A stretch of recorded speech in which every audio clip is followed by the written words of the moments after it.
are continuing our historical discussion on the origins of Arab-Israeli conflict, and what is it in the Bible, especially in the light of what is happening right now, when U.S., England, and France is now hitting some targets in Syria. So it's probably a pretty good time to talk about the Middle East, huh? Mm-hmm.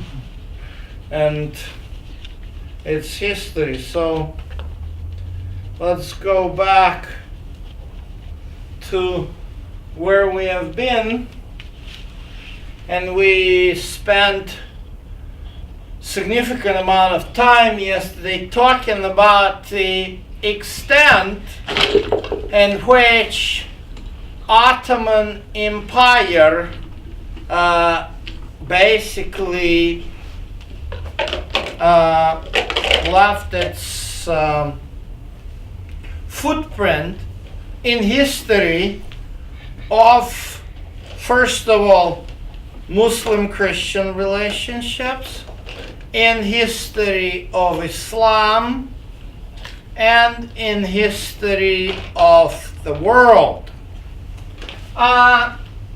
Several things about the Ottoman Empire where we left off. 1492, we have an infamous edict ordering the expulsion of Jews from Spain.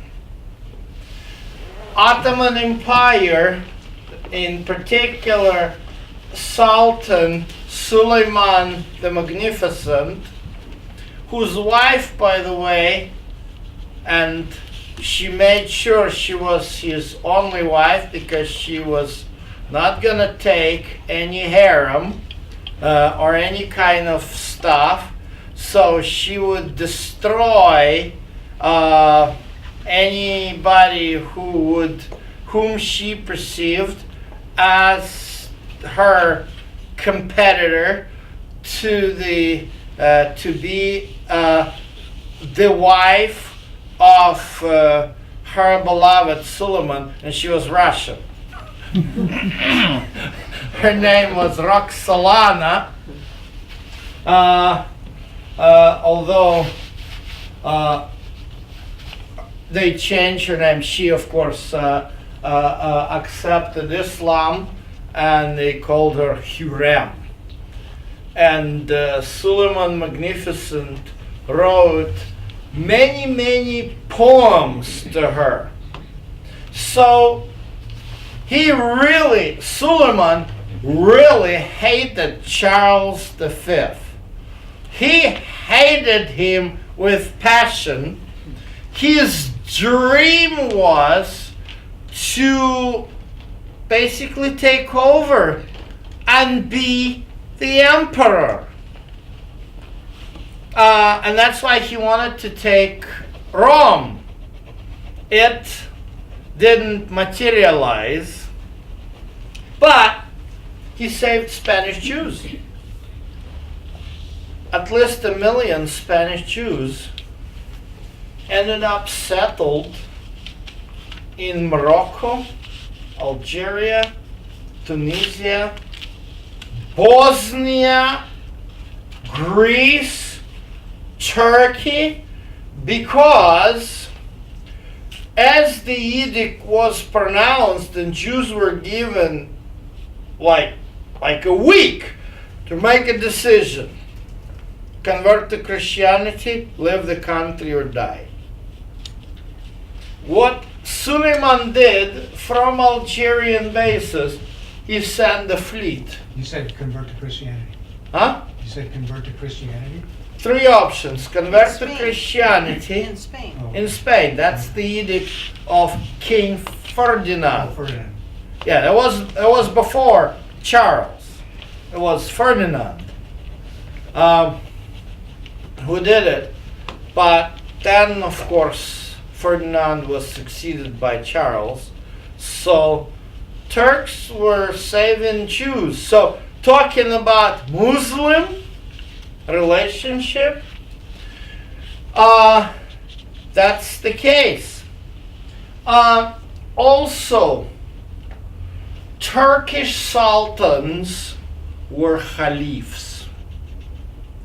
And remember what we talked about Islam yesterday. Islam needs Khalif to tell Muslims what to do.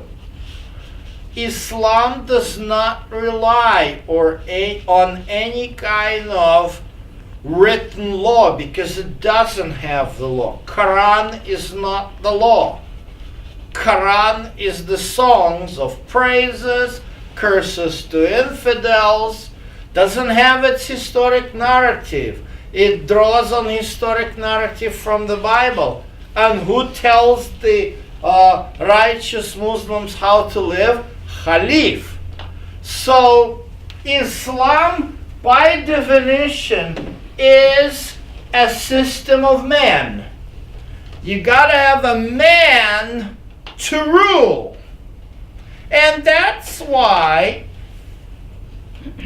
sultans ruled. And they wanted to make sure it's all in reasonable situation. At least Sultan and at least Suleiman and quite a few other sultans, Bayezid, his predecessor, they carried out a very balanced religious policies. They would encourage converting to Islam, and this is what they did. In Yugoslavia, which was a Christian Orthodox country, why so many southern Slavs became Muslim? Because they were encouraged. The Slavic people who become Muslim would get nice positions, the government privileges and things like this. So conversion from Orthodox Christianity to Islam was encouraged. Well, let's go to the Bible and see what does the Bible tell us about the empires. The Ottoman Empire. We talked a little bit about the Revelation chapter 9, the fifth plague. That is the Ottoman Empire.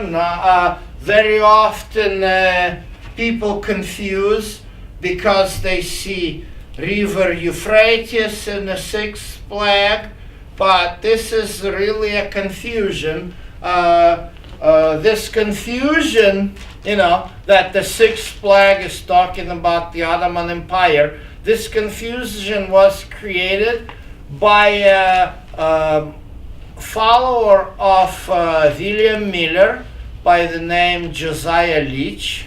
As we know, William Miller was a historicist, preacher of the early, first half of 19th century.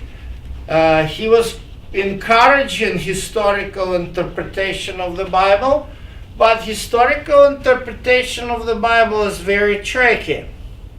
Because what you can do, the futurists became very popular in the early 1800s. This is why they ridiculed those who waited, for the second coming.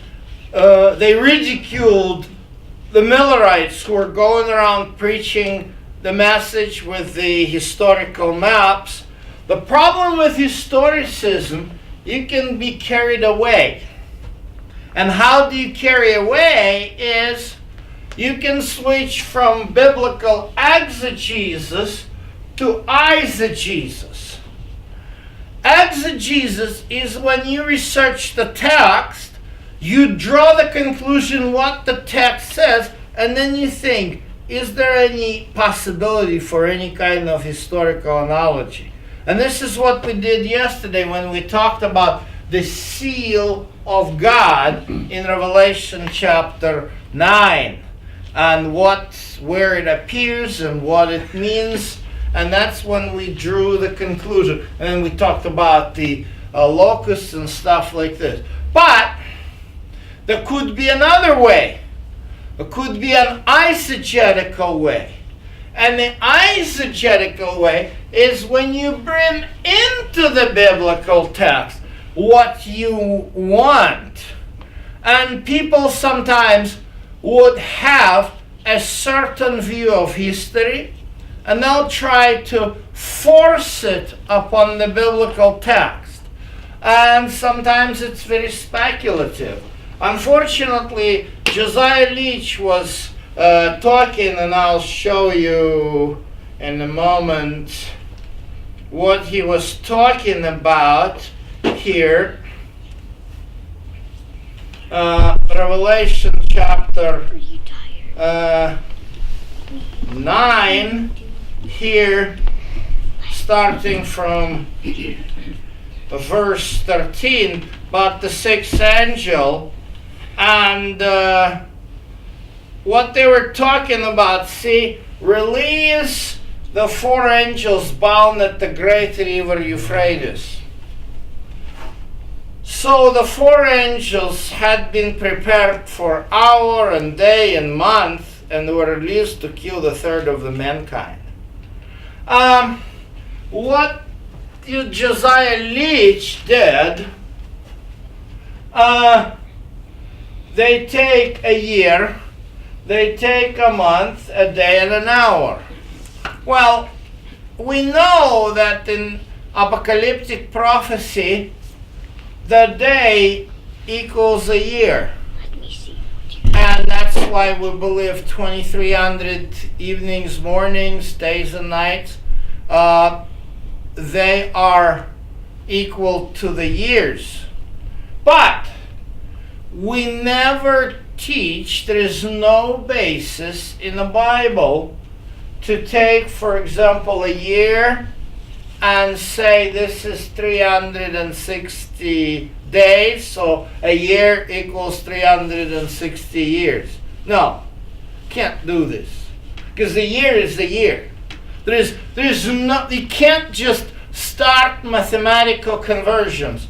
So you take an hour would be a fraction of the day, so you have to divide a year into a 24, so you're gonna get yourself into all kinds of issues. And then you have 1 year, that's Josiah Leach, drowned in the calculations, had to come up with some date which is, why is that date not the other? But he wanted to match something which happened in 1200 and some years. Very speculative.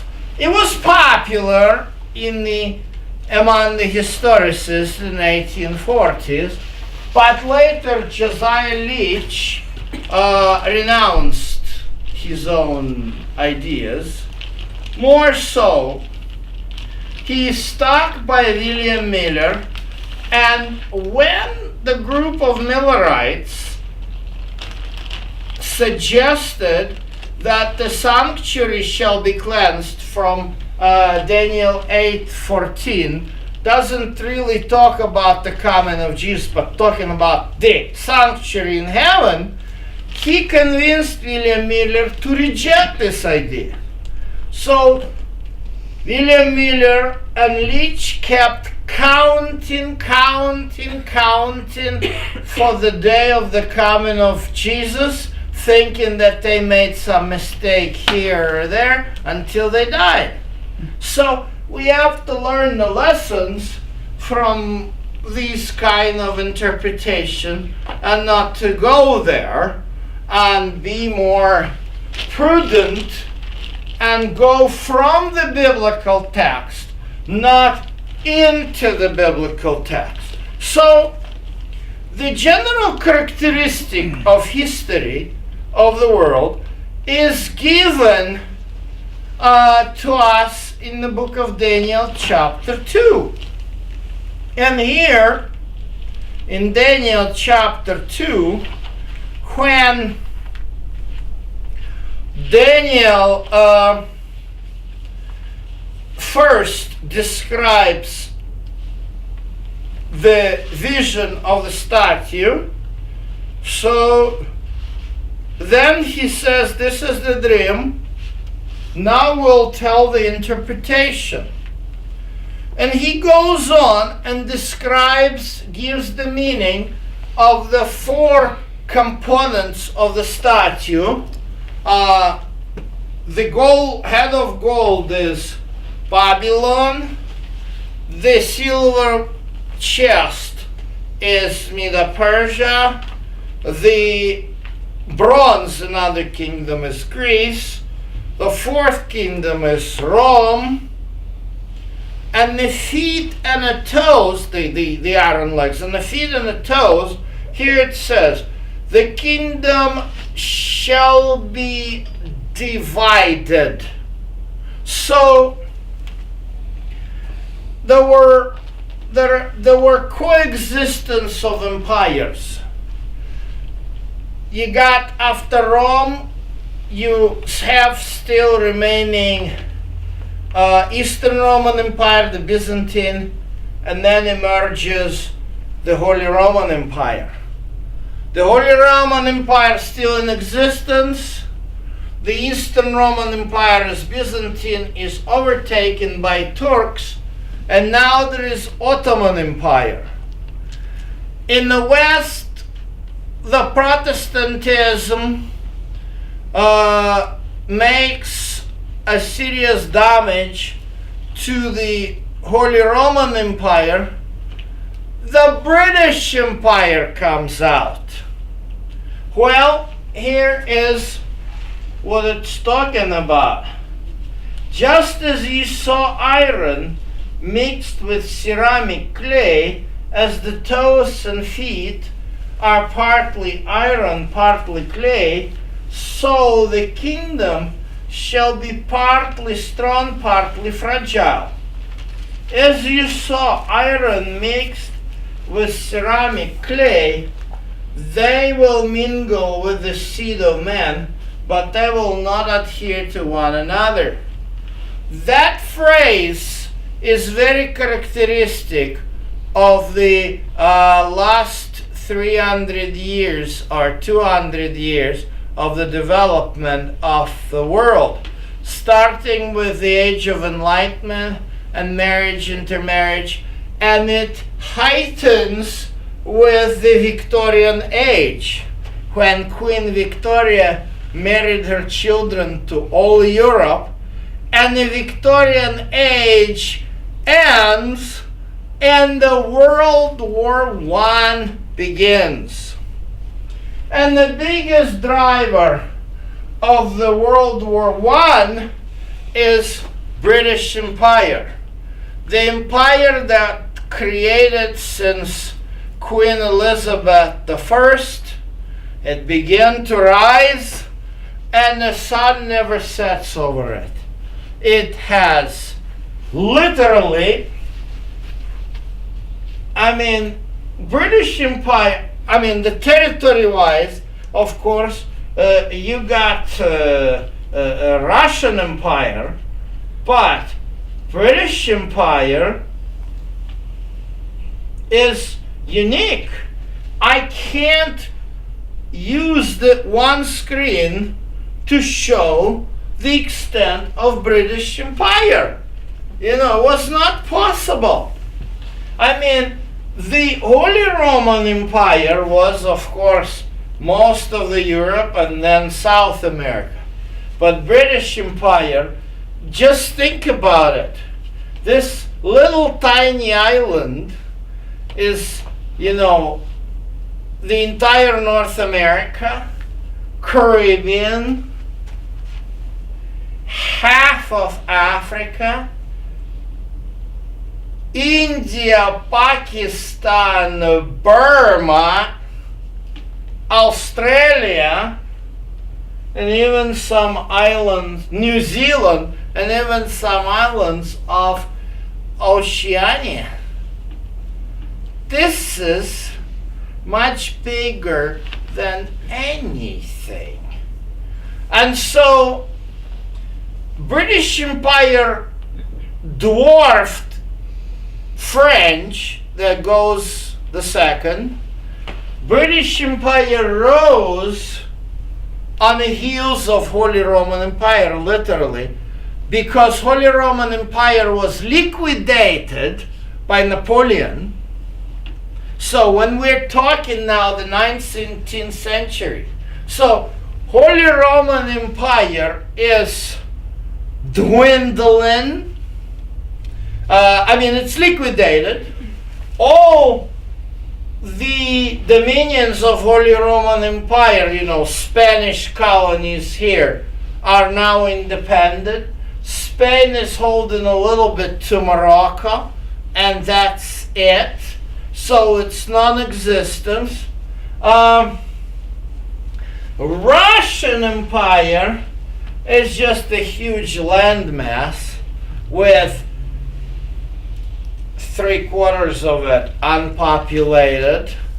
A kind of place here and there, but it's much less developed, although British and Russians would compete and would mingle, because Russians and British, that's where the war in Afghanistan has its roots, because Russians were advancing into Central Asia and British were robbing India, and they were all, Afghanistan was a separator between Russian and British.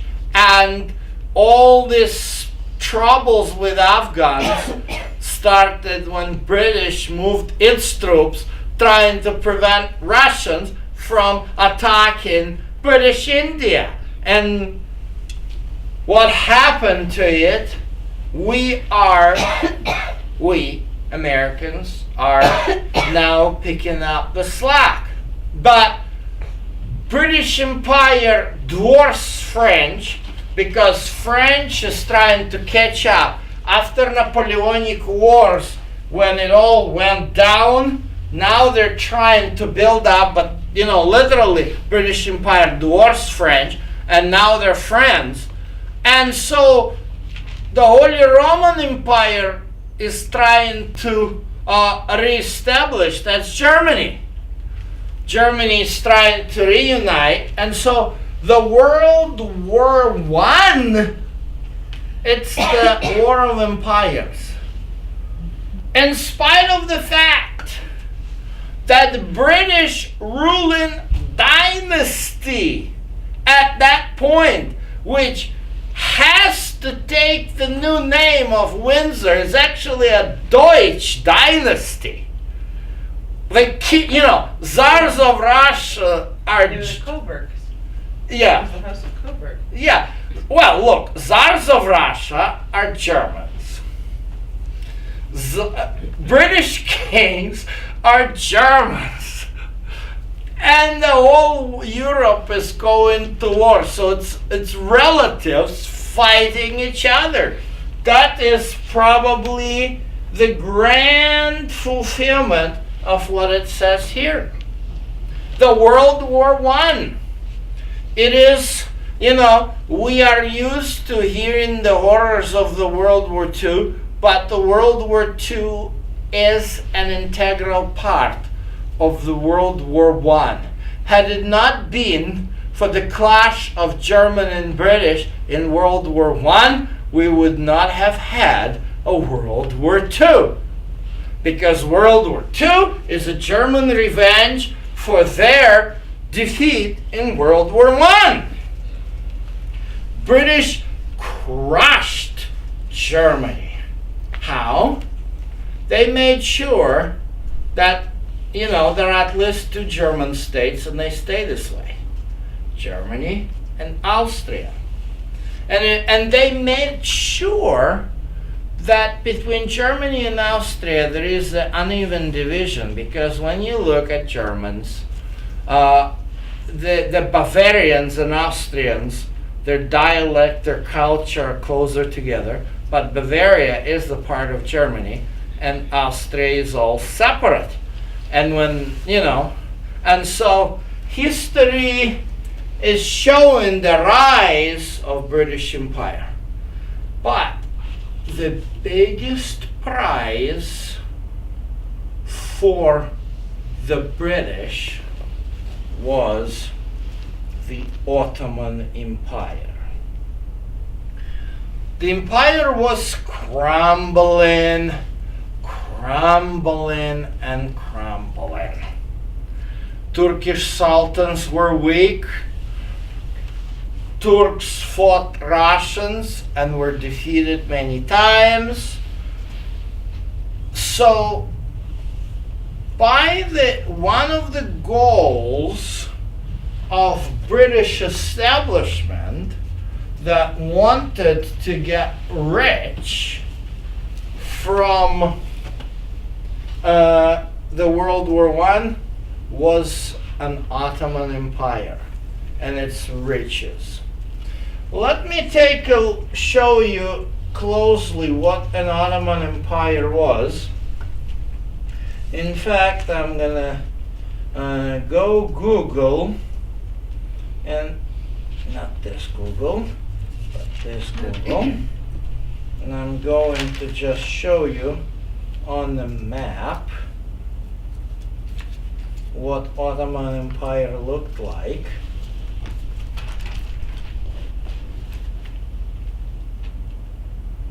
And you will see.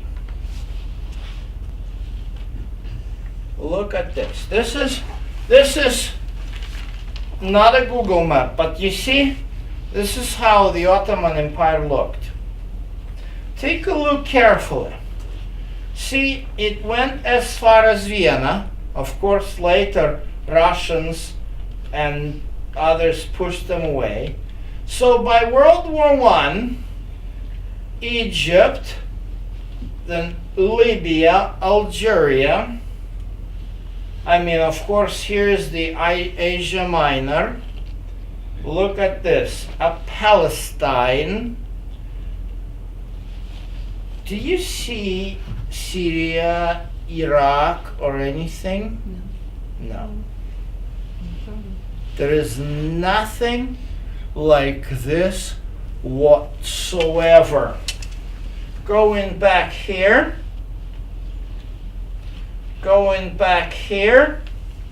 compare this. Turkey, Syria, Iraq, Saudi Arabia, Jordan, and look at this. There is none of it.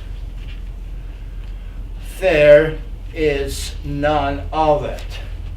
But I want you now to first take a look at the pattern of what Ottomans controlled.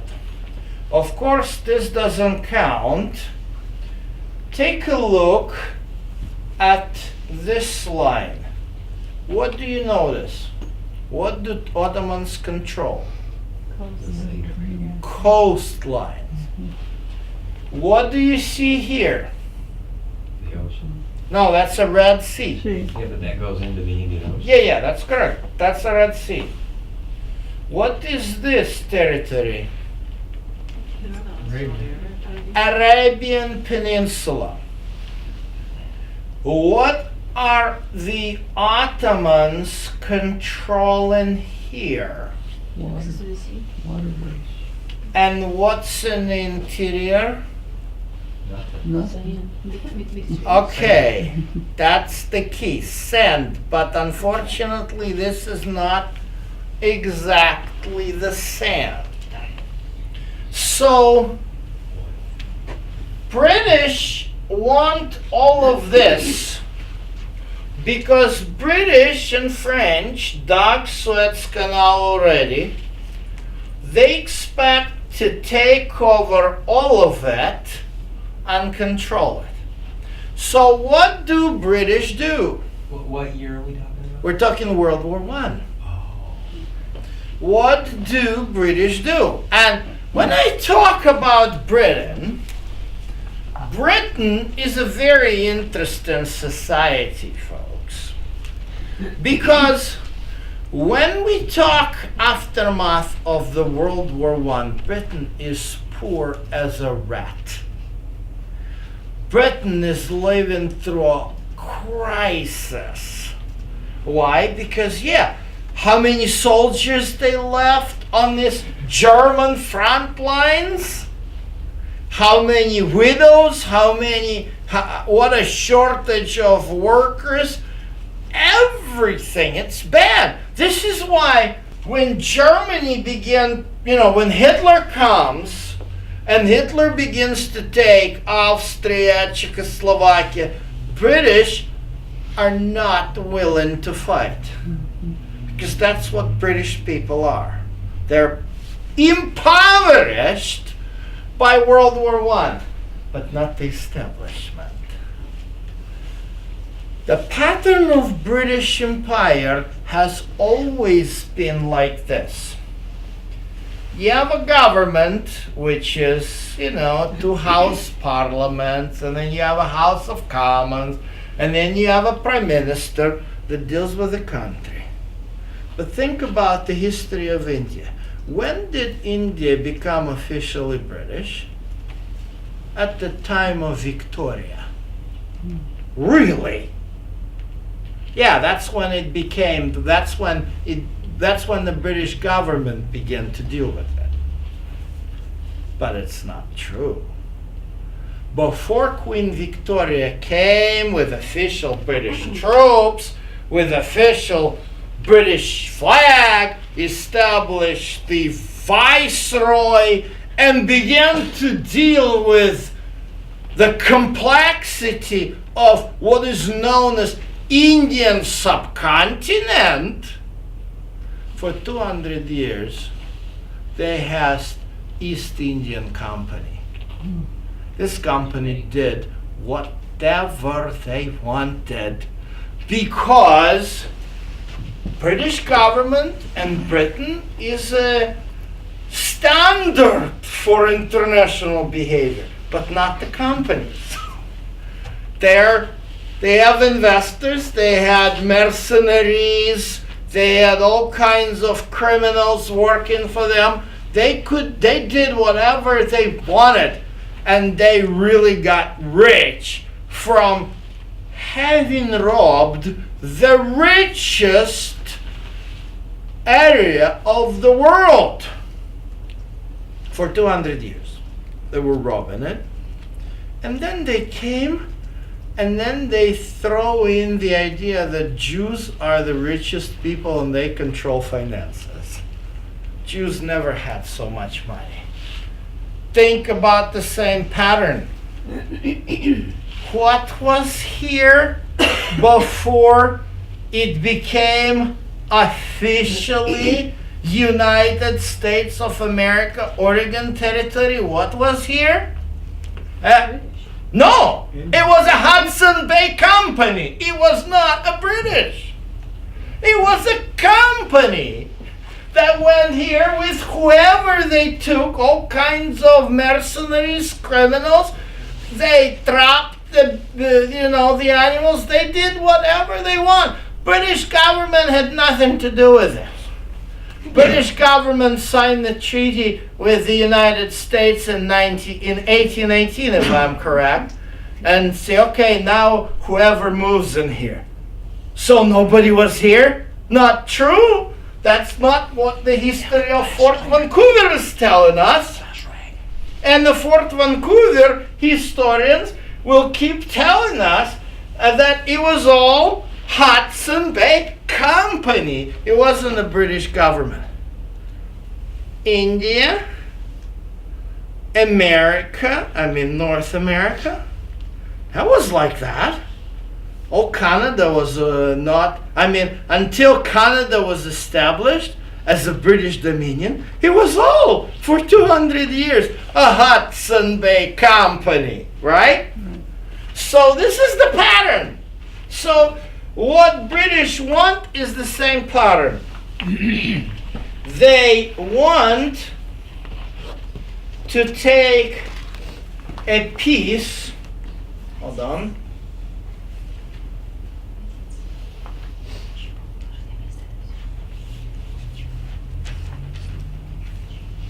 they want, after the World War I, to capture everything because there is oil in there.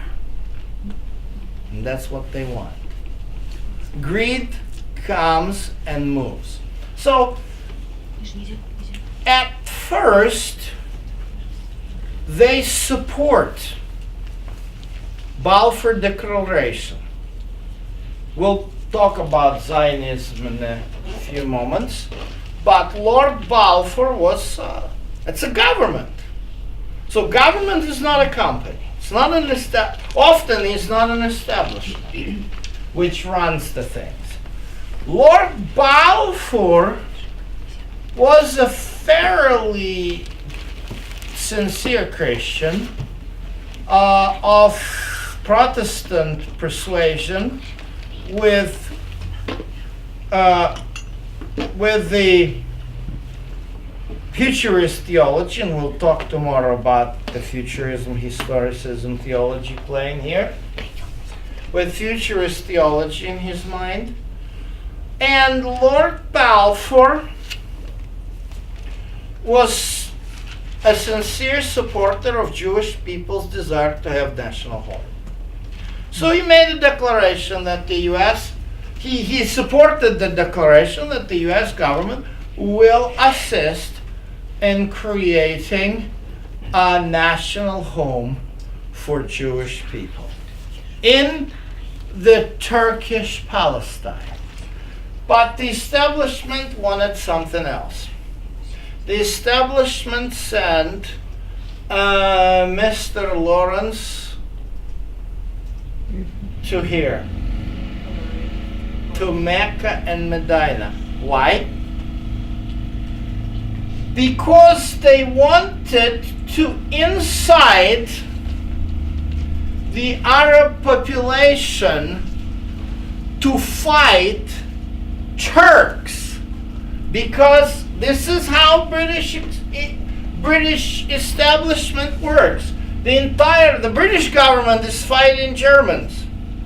The British establishment is using their money to have a proxy fight war with Turks. So they began to encourage Arab nationalism by inciting them to rebel against Turks, moving in here, making a havoc in Ottoman Empire. After the end of the World War I, in 1920, Paris, the Versailles Conference gave Syrian territory to French and the rest of the territory to British, which drew these borders. So when George W. Bush, who I know he believed sincerely in what he wanted to do, wanted to create a democratic and free Iraq, he didn't know what he was getting into. Because unfortunately he had a very shallow understanding of all the history, that this country was never in existence, and now it's been 20 years almost, and this country is crumbling. Because it was never a country. British created it, in the same way as British created all African countries together with French, and that's the world we live today. We live in the world, which was artificially created by British, most of it, just because they came and they arbitrarily was drawing the border because they wanted to establish their sphere of influence. That's why you have Asia and Africa. It's all artificial. And so all the world's, let me rephrase, 90% of the wars, ethnic cleansings, and all the atrocities that are happening after the World War II is because of British. And the way how they were helping the nations to become self-governing countries. And that is what the history is all about. So having said that, British came, and through the Lawrence of Arabia, they established, I need the name here, the dialogue with the emir, see the Arabian Peninsula, of this little thing. This is where Mecca is. It was under the Turkish control. This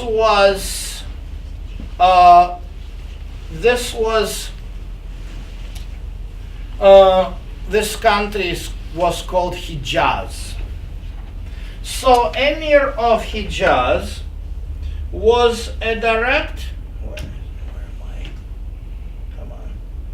He was a direct descendant of the Prophet Muhammad, and I'm just trying to find his name. Hold on, I opened this. Nah, not this. Nah. Not this. Anyway, so let's go here. With the Emir of Mecca, his name was Ali, and he was the one who led the rebellion against the Ottoman Empire. What British had no idea is what's happening in those sands. This is another country. Turks was never able to control it. This is, here. This is the country of Najd. Najd is the mountains. It's kind of a hill country. That's what it is called. It's mountains where it was like a Wild West. Here in the town of Dria lived in 1770s the Muslim preacher by the name Muhammad. Let me find his full name. His name Muhammad ibn Abd al-Wahad al-Musharafi al-Tamimi. Okay. If you Google Muhammad, you're going to get quite a few people. No. He is Muhammad Abdul Wahab. He was a founder of the Islamic idea known as Salafia. Does it strike closer to home? Salafia? Salafia! Philosophy? It's, no, not philosophy. I've Huh? never heard of it before. No. That's the key. That's the most radical form of Islam. That's Salafia.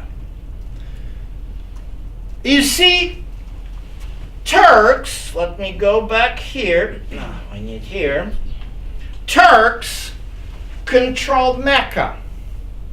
Mecca was open for every sort of Islamic movement. You see, when we talk Christianity, Catholic, Orthodox, Protestant, just the major divisions. Catholic is probably the only one which is united. You take Orthodox, Greek Orthodox, Armenian Orthodox, Georgian Orthodox, Syrian Orthodox, Ethiopian Orthodox, Coptic Orthodox. You talk about Islam, yeah, you have Shia, Sunni, but between them, you have all kinds of divisions inside. That's normal. This is normal. So, Mecca was open for anybody. Because Hajj, the pilgrimage to Mecca, is the holy assignment of every Muslim. Okay? So, Turks, and Khalif was here in Istanbul, they wanted to make sure that this place is peaceful. And what about Jerusalem? And Jerusalem, nobody cared. Under Turks, Jerusalem was a garbage dump. What you see, here, this is what you see here. You see this on the wall? That's the Western Wall Plaza. You see these nice tiles? You see people standing on these tiles? Do you think that's how it was during the Turks in Jerusalem? Trust me not.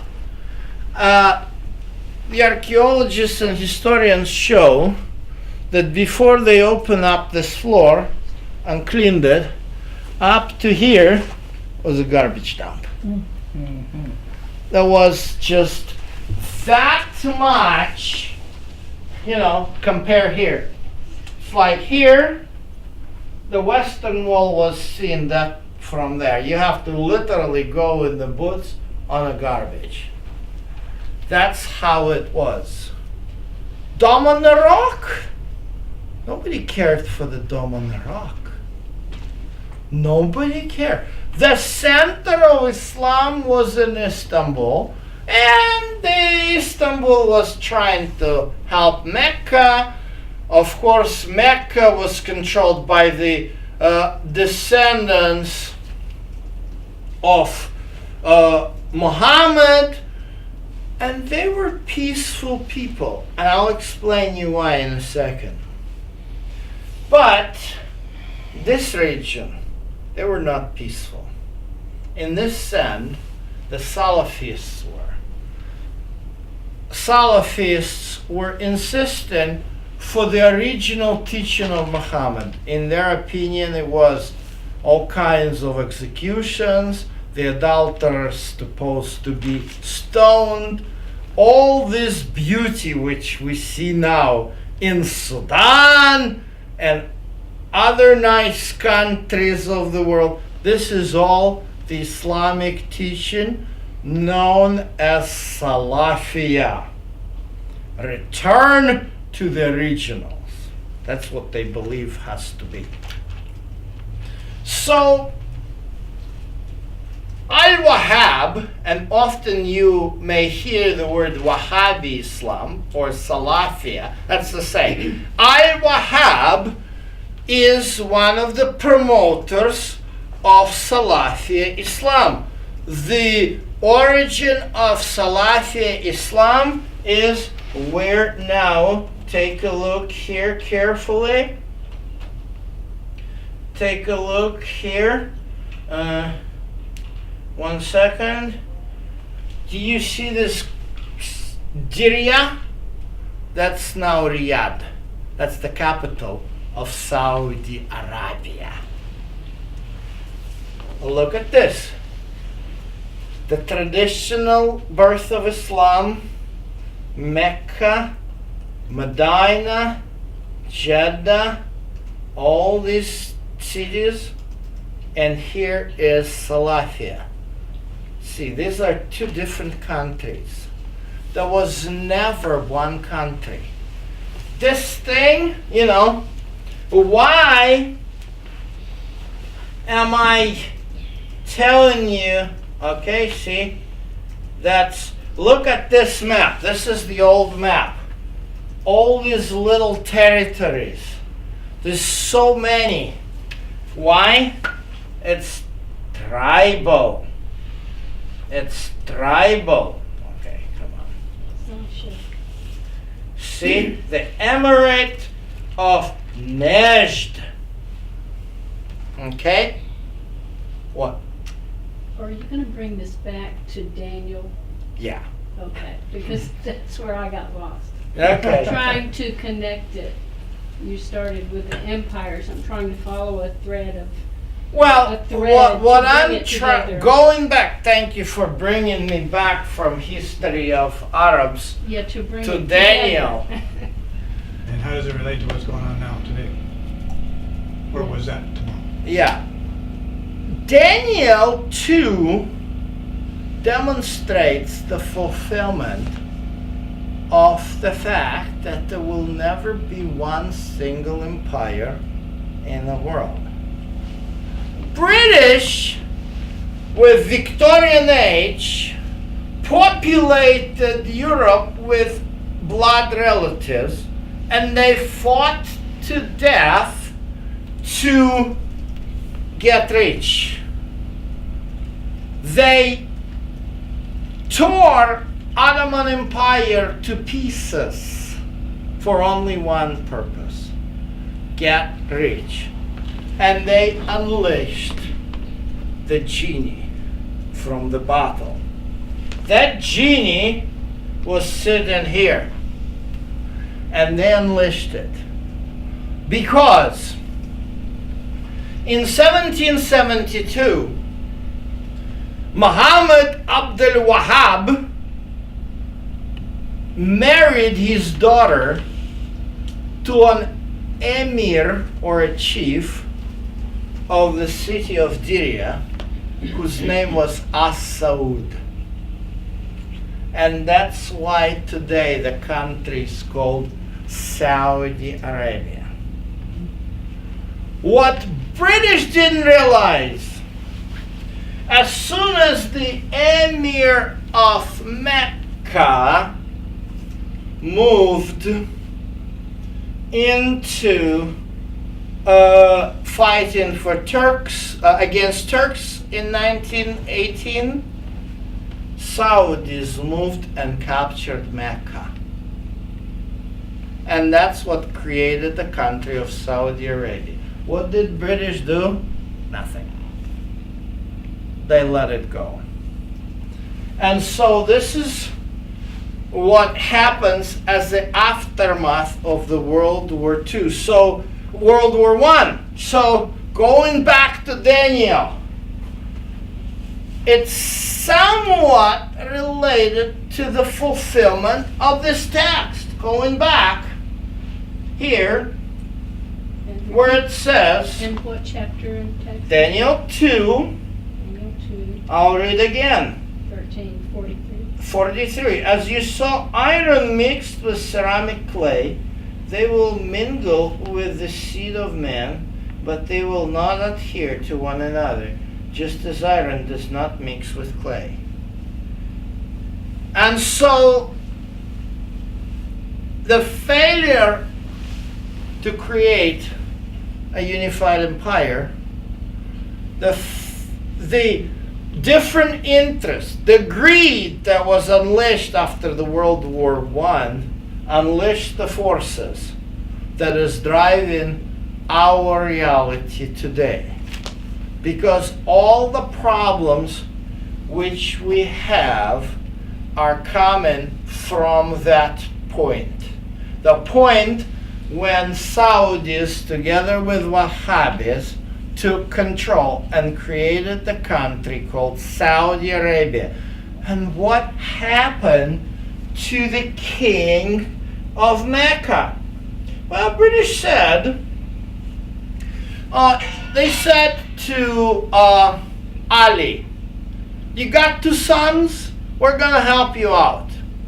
We're going to create one place for your first son, Abdullah. It's going to be an Emirate Transjordan. They literally went to the place which was, according to Isaiah, before that, it was a stable for camels. That's what the capital of Ammonites was predicted to be. And they began rebuilding it and made it into the capital of Jordan, Amman. And what they did for another son, they sent him to Baghdad. And they said, we're going to create a country of Iraq. And we are going to set you as the king of Iraq, as Faisal the First. And who's deciding this? British. British are deciding who is going to be the king. And they abandoned Arabia. And what Arabia is doing? Starting to sell the cheap oil. First to British and then to America. Then they would take this oil and they would say, and they would sponsor these Salafi ideas all around the world, the money, which now they sell. So this is what we got. This is what we got. This is what the radical Islam is in a nutshell. Greed, misunderstanding of the complexity of the Ottoman Empire, destroying the original structures that existed for 600 years, such as Sultan being Khalif. This was all done by British. British deposed Sultan. They took away from him the title of Khalif. That was the biggest blunder. Because now they left this whole big mass of people completely uncontrolled. And they didn't know how to control it. They were trying to introduce to them the Western ideas and stuff like this, but Nation building. yeah, nation building, it wasn't working. It wasn't working. Well, let's go back now to the Jewish people. So, what did Jewish people, kind of from the other angle?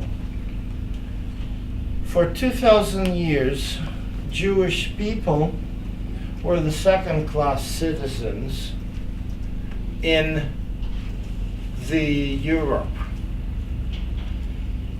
In 1290, they were expelled from England. They were victims of the Crusades, They were in crossfire. Tomorrow we'll talk more about Jews being in a crossfire. But they were literally, for 1,000 years, Jews were between the hammer and the hard place in all this Christian Muslim crossfire that was going on throughout the Middle Ages. Jews were pushed into Poland, which later became Russia, and until the Age of Enlightenment, which starts in the 18th century, they were not a citizen of any countries. The Age of Enlightenment brings a certain blessing for Jewish people.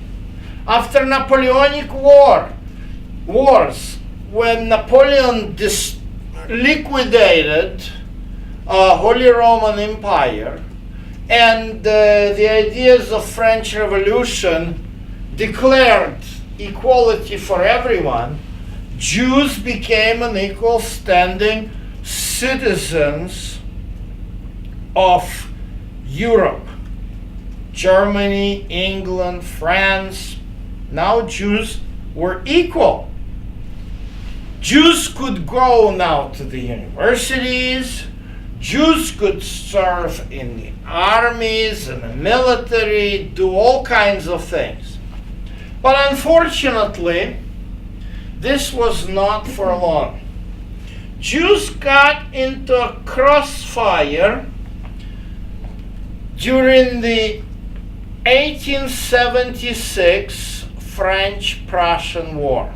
That's when Germany was reestablishing itself as an empire again. So basically, going back to the book of Daniel, within this mixture of iron and clay, which was going in the world, Jews were like always between the hammer and the hard place. So they were literally between the iron on the one side and the clay on the other side.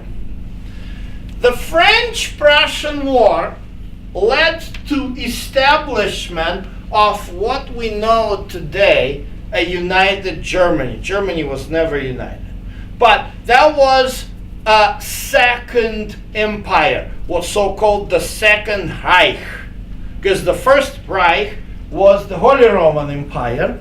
So after Napoleon liquidated it, that's why there was a French-Prussian War.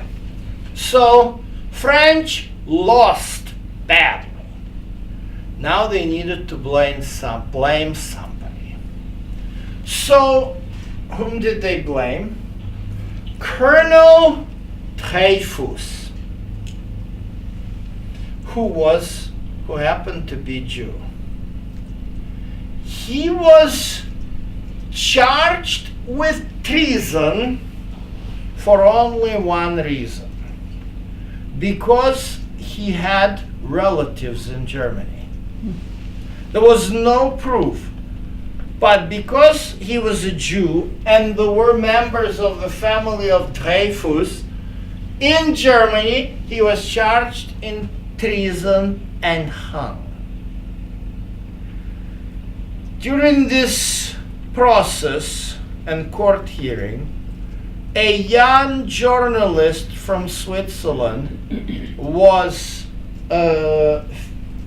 showing, and writing the articles into the newspapers about this process. His name was Theodor Herzl. This is what led this man, Theodor Herzl, to the idea that Jews would never, ever be at home anywhere in the world. It is interesting British propaganda, going back to where we started, was very clever. For 800 years, starting with the expulsion of Jews from England through the edict of Edward II, British, English, and British propaganda was building an image of the Jew as the rich people who control world's money. Why is it a British propaganda? Because this was exactly why Jews were expelled from England in 1290. In England, the only profession that Jews were allowed to have was money lending.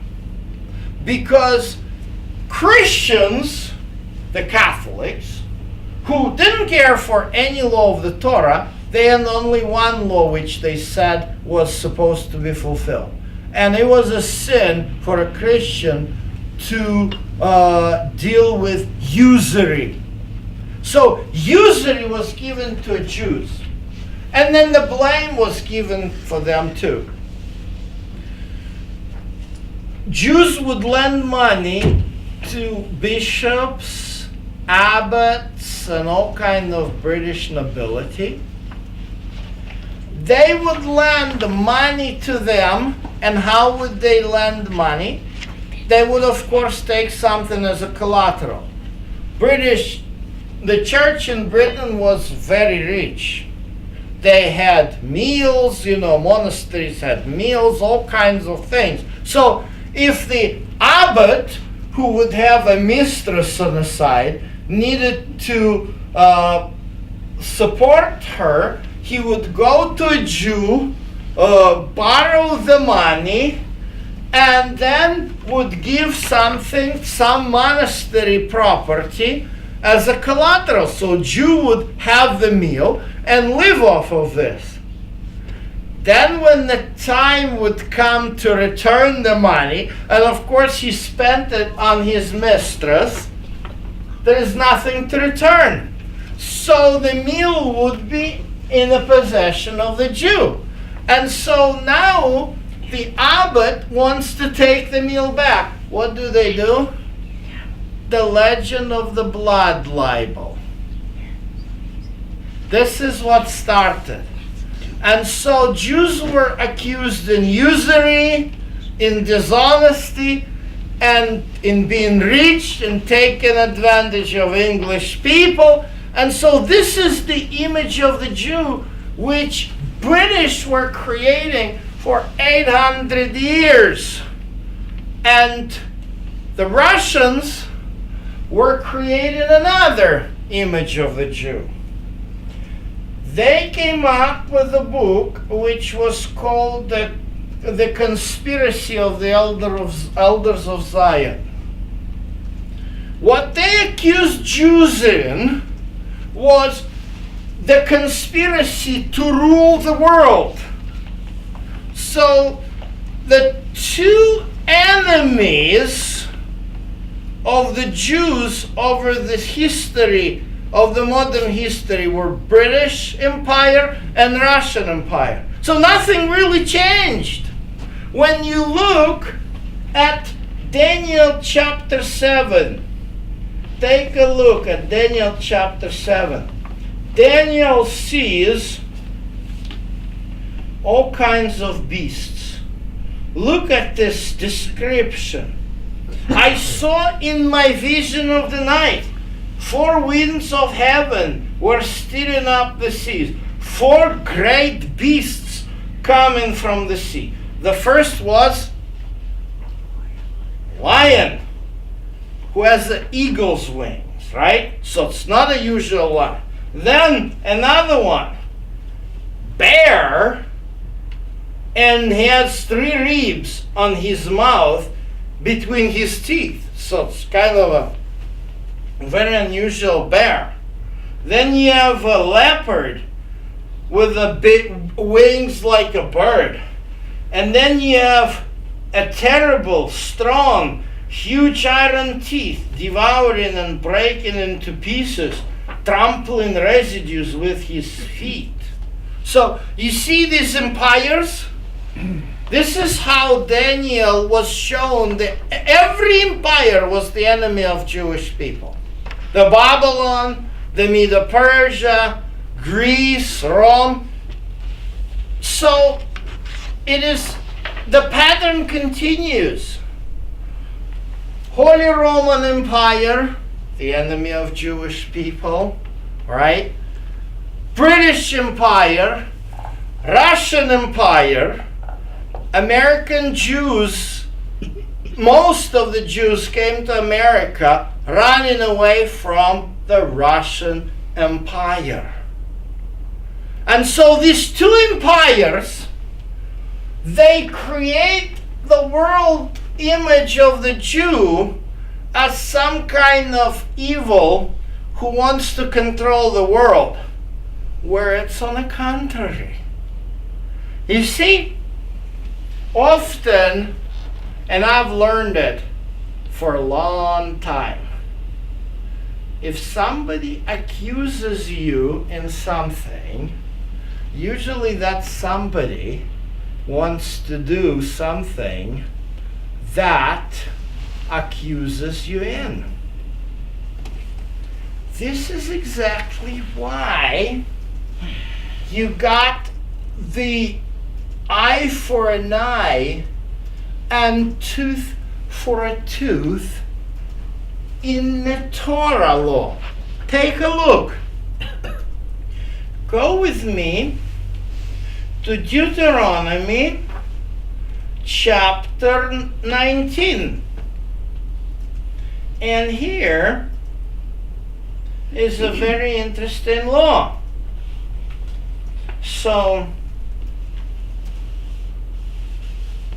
here, what we're looking for. Okay.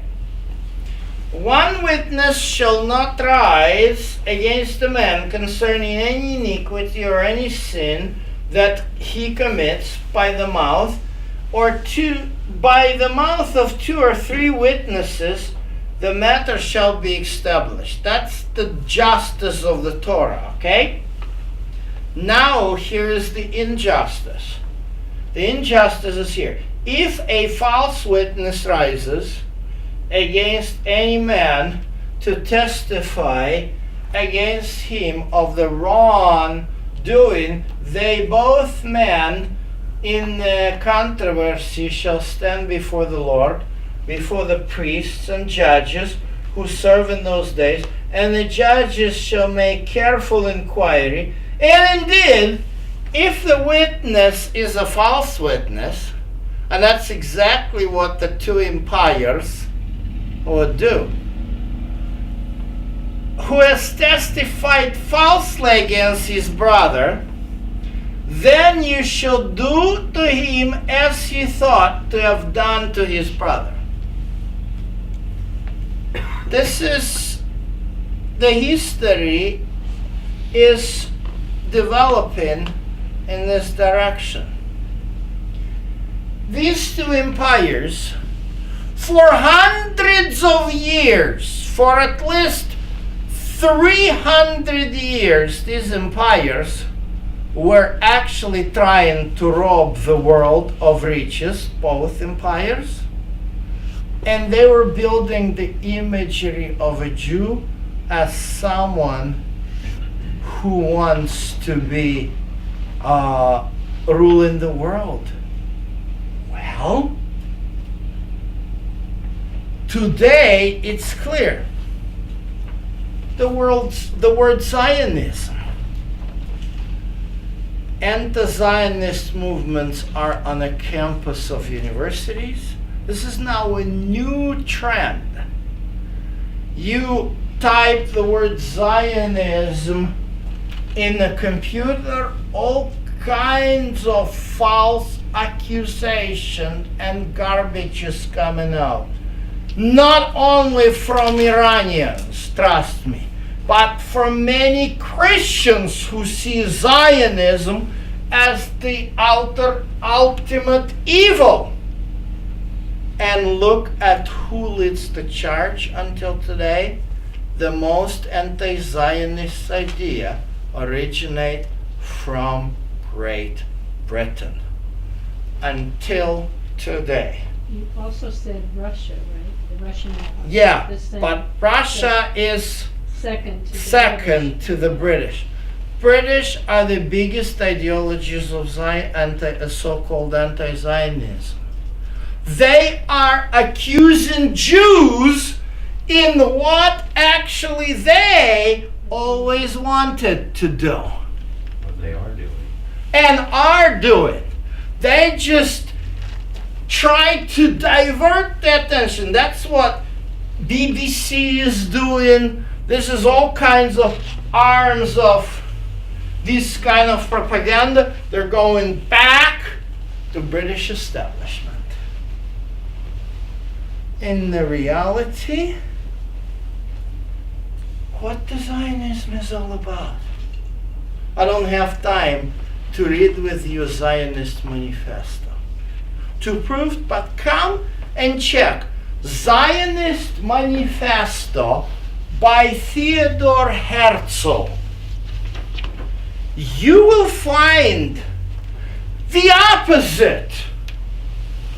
Zionists were the ones who were propagating among the Jews not to do what Jews are accused of, because the center of Zionism is Zion. Literal, geographical Zion. All these people want is the homeland.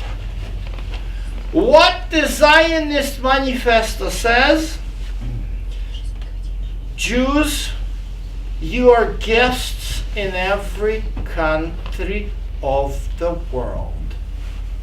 The only country which is yours is the homeland which you came from. Zionist manifesto appealed to the Jewish organizations and to the world to return to the homeland. That's all what they wanted. They didn't want, Zionists didn't want the world finances. Zionists didn't want the world control. All what Zionists wanted the Jews to focus is on Zion. I believe there is a spiritual dimension to what actually is happening with us and where do we need to focus. Take a look with me at the Philippians. Just a second, let me double check myself.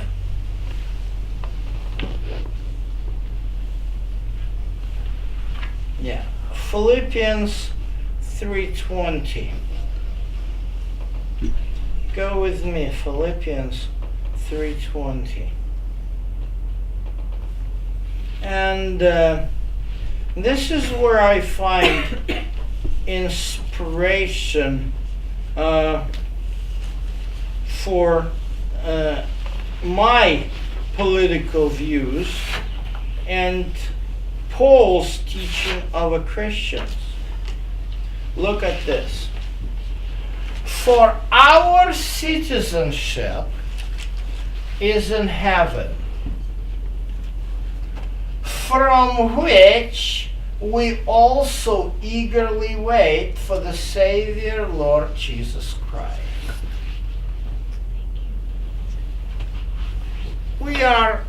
I don't know how long will the American response be against Syria. Each region of the world is disturbed.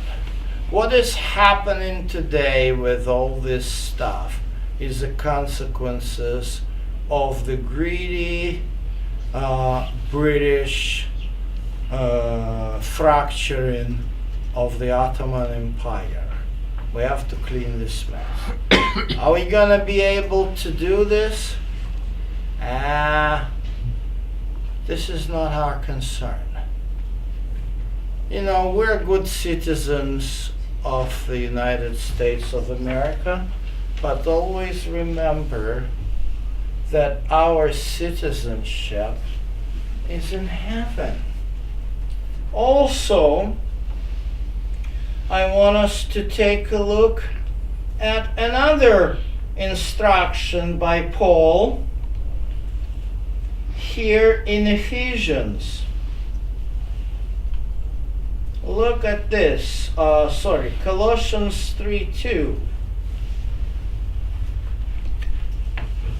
I'll switch to English. If you are raised with Christ, seek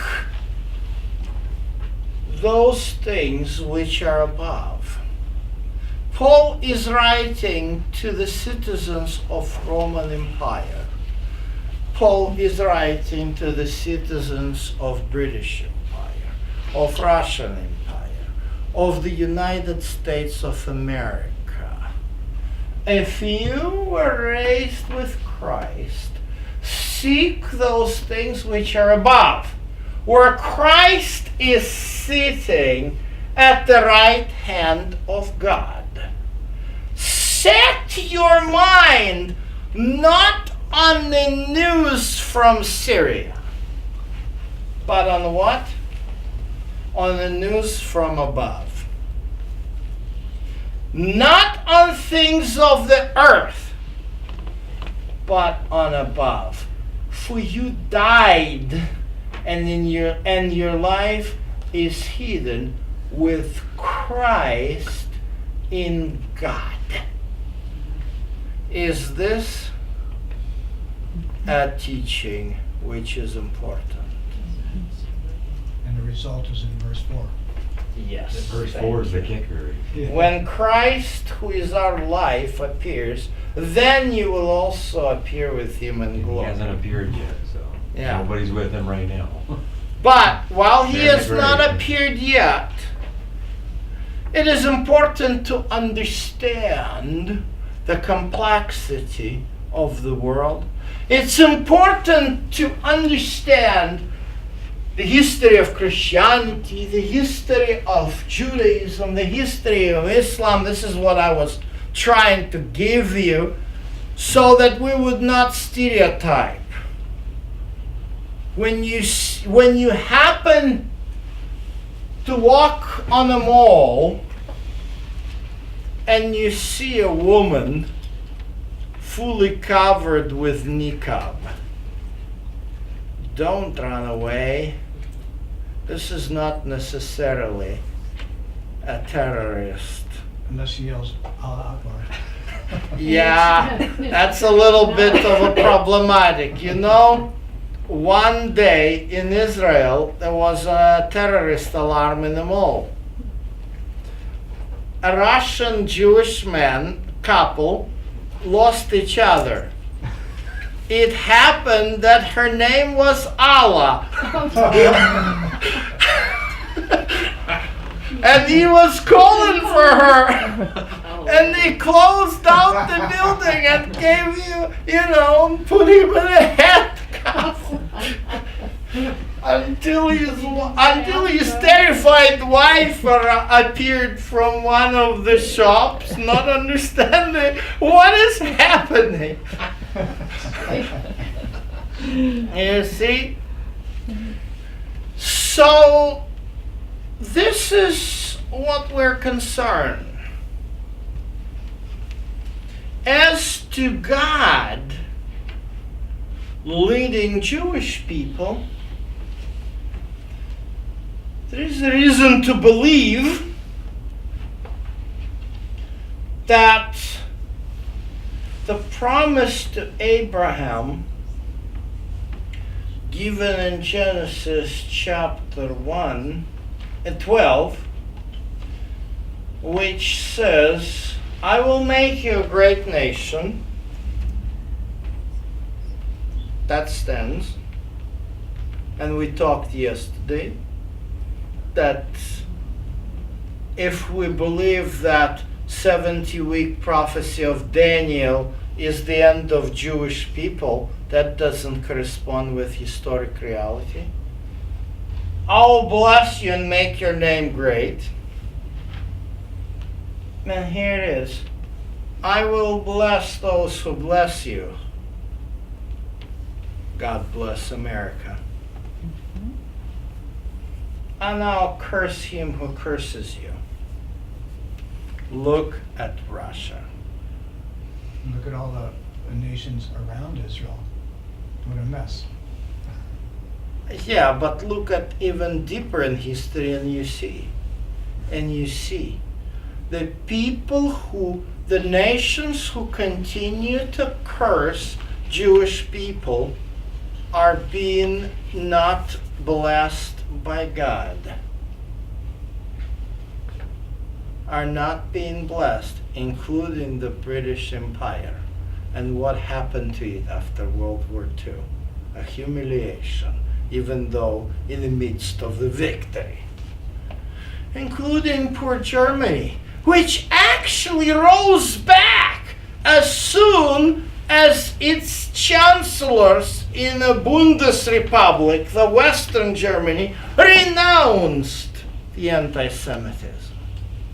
What is interesting, some of the government people of Bundesrepublik of Germany had their origins with the German army. I mean, that's where the German men were. It was very difficult to exclude the surviving German soldiers from the society. Americans and British were not that bad as Russians. Russians would just destroy and revenge and so forth. And German Democratic Republic was in terrible economic shape. But Bundesrepublik, the Western Germany, became the powerhouse of Europe. It absorbed Eastern Germany, and now it's the driving force. It's the driving force of Europe. So we can look at the examples throughout the history, and we'll see.